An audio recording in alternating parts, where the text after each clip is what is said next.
Let's talk a little bit about international trade, commerce, the world financial system, and who owns the world. Some minor things there.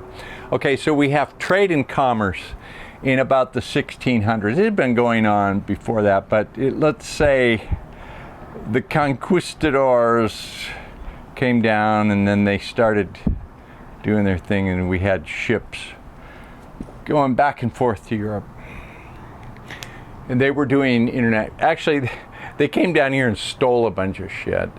And then they took stuff, and then they were selling stuff and buying stuff, and there was ships going all around the world, and international trade. So at that point, from like, I think 700 until about 1700, the world currency was silver. And Spain was big on silver, and this was when the Spanish were doing a lot of trade, especially down in this part of the world. But they realized fairly early on that a pound of silver would buy something, but hauling around a pound of silver is a pain in the butt. You know, you got to, like, if you want to buy something for a pound, you give them a pound of silver. But if you're buying 100 things, you need 100 pounds of silver. If you're going to buy 1,000, you need 1,000 pounds of silver, and that's hard to haul around. It's fraught with all kinds of hazard, and some of these sank, but they realized that it was a little too cumbersome to be doing all this trade in silver. So some of the guys over here started using a piece of paper, which they called a note.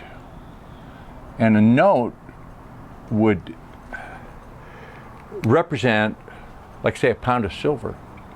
So instead of 1,000 pounds of silver, you could have a few pieces of paper. Now, whose idea was this? It was currency in a bank. So this was done over the water. It was done over the currents, and the money was the currency, and it was held by the banks. It's like a river of currency, and the banks control the flow of the currency. Banks, currency. So who was running the banks? This would have been European nobility started the first bank. So we have banks issuing notes, and the royal families were in control of this. It's sometimes like a ship would come to port, and you needed some guarantee that the things got there and it was all an approved trade, and that the government's all doing. So they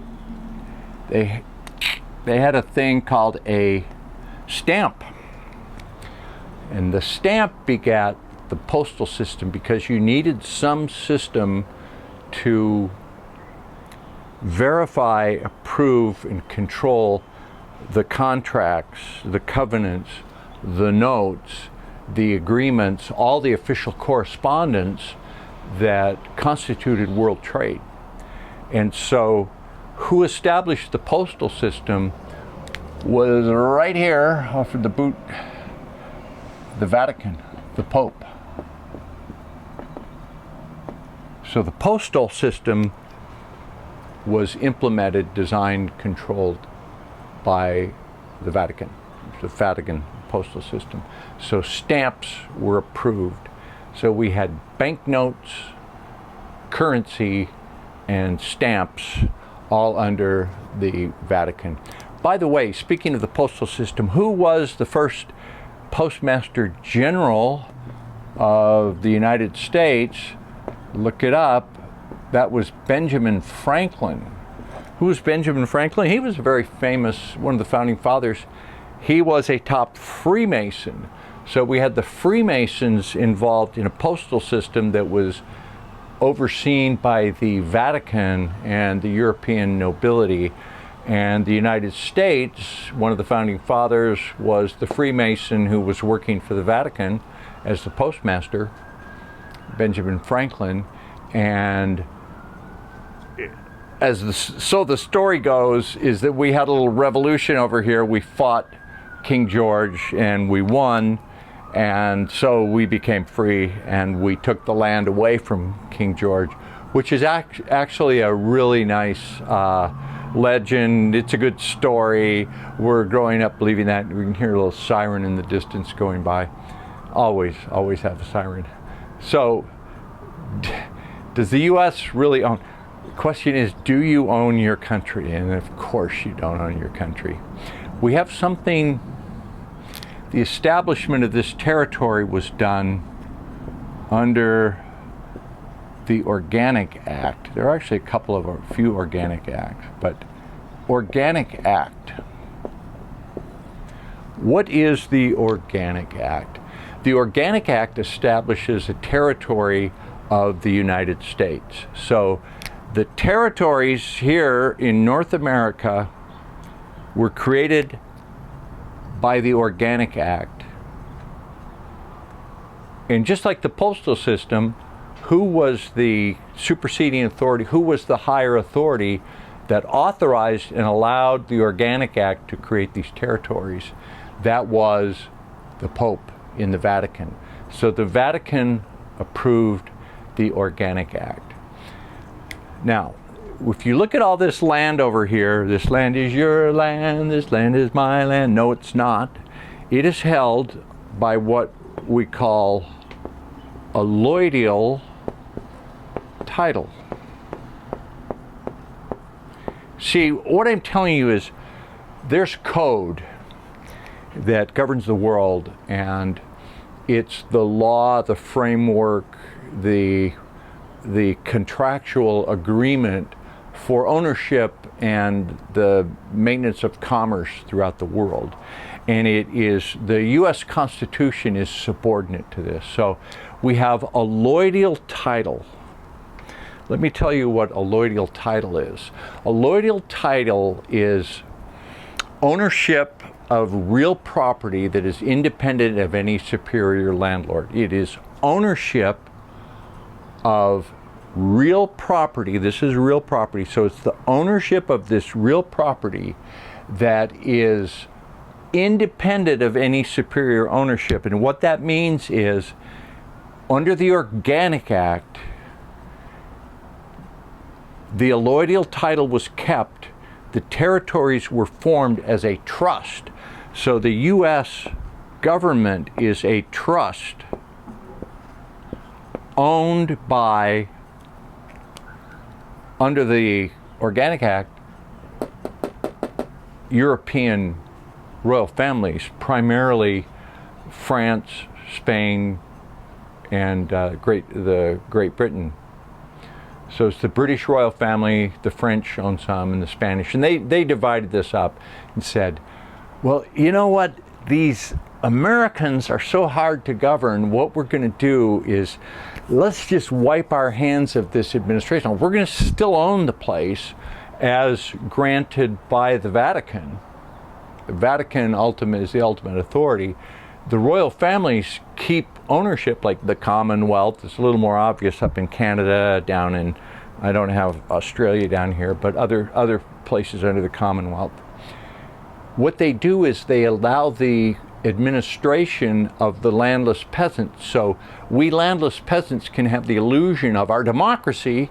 We run our own, we have a constitution, we elect people, but it's all done under the authority of the Organic Act, under a allodial title, under the Vatican. So that's how that works. Now, let's talk about what was used for money throughout all these years. As I said, when it was Spain doing the pillaging and plundering and raping, it was silver. And we had a time from the 700s to the 1700s when silver was king. And the Spanish, they had a world currency. And then the UK rose to prominence, and we had the British Empire, and the sun never set on the British Empire, and the royal family had all this land. And so they were using a representation of silver pounds. So they were using the pound sterling. Now, how many of you Americans can draw the symbol for a pound without looking? Can you do that? I'm actually checking my notes. This is the British pound. Let me see if I can draw it. It looks like that, kind of like curly Q. Did I draw that right? Yeah, curly Q L. That's the pound sterling. And that was the world reserve currency when the sun never set on the British Empire. So at the end of World War II, the United States eclipsed Great Britain, and instead of this being the world currency, this became the world reserve currency. Let me clean this off because I want to make a point. Here, a little bit bigger. Okay, so we got the Organic Act and we got the world. So we had silver, and gold also was used, but then we had the British pound.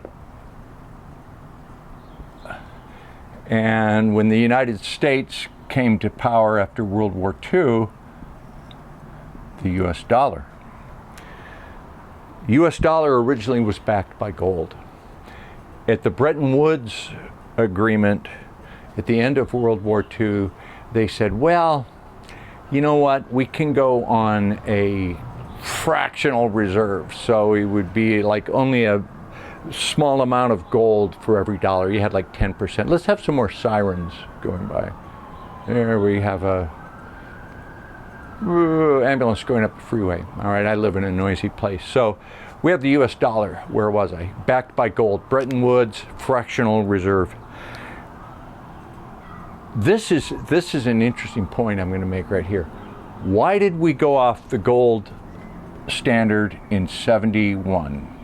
In 1971, Richard Nixon closed the gold window and he said, no longer do we have to have gold backing the dollar. It's going to be the full faith and credit of the U.S. And we went on the petrodollar. The reason that was done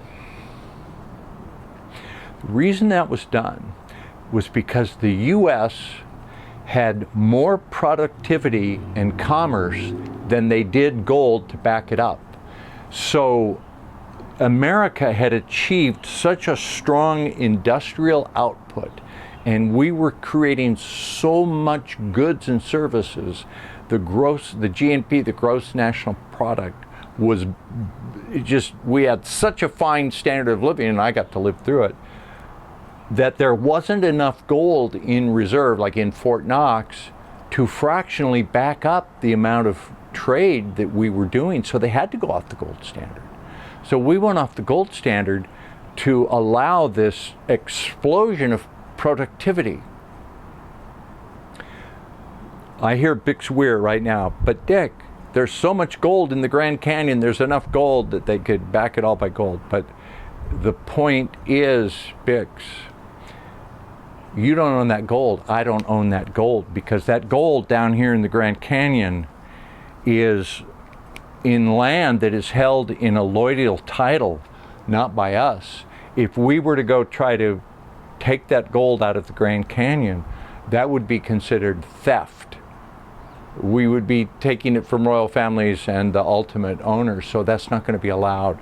So the amount of gold that was in the U.S. Treasury was not enough to even fractionally back up the amount of commerce, the amount of productivity, goods and services that we were producing. So that's why we went off the gold standard, because we had this explosion, and they knew how long this would last. These folks that own this and run this, they plan centuries in advance. They mold humanity. They know where we're going. They have a much, they're looking at it, you know, we're down on the ground looking around like, oh, where's the gold? They have a much higher view. So this was the petrodollar. So the dollar represented, it was the currency of energy. The US dollar all this time has represented energy. It is a current flowing across the world and around the world that represents oil, which is energy. So this was the energy currency. All right?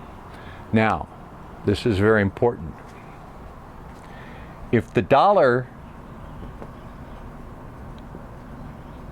is the currency of energy, Bitcoin is the currency of what?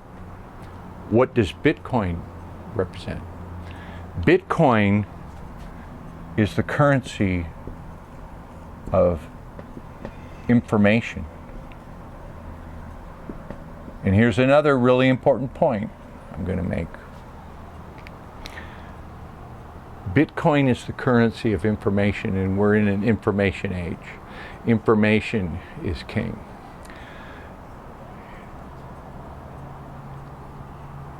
This energy dollar could be exchanged by banknotes. You could, gold, silver, all this, you can hold it in your pocket and you can exchange a physical thing. There is no physical thing that represents Bitcoin. So how is Bitcoin exchanged? Think about this for a moment. How do you exchange Bitcoin? Bitcoin is transmitted digitally through a communication network. Let me say that again. Bitcoin is transmitted digitally through a communication network.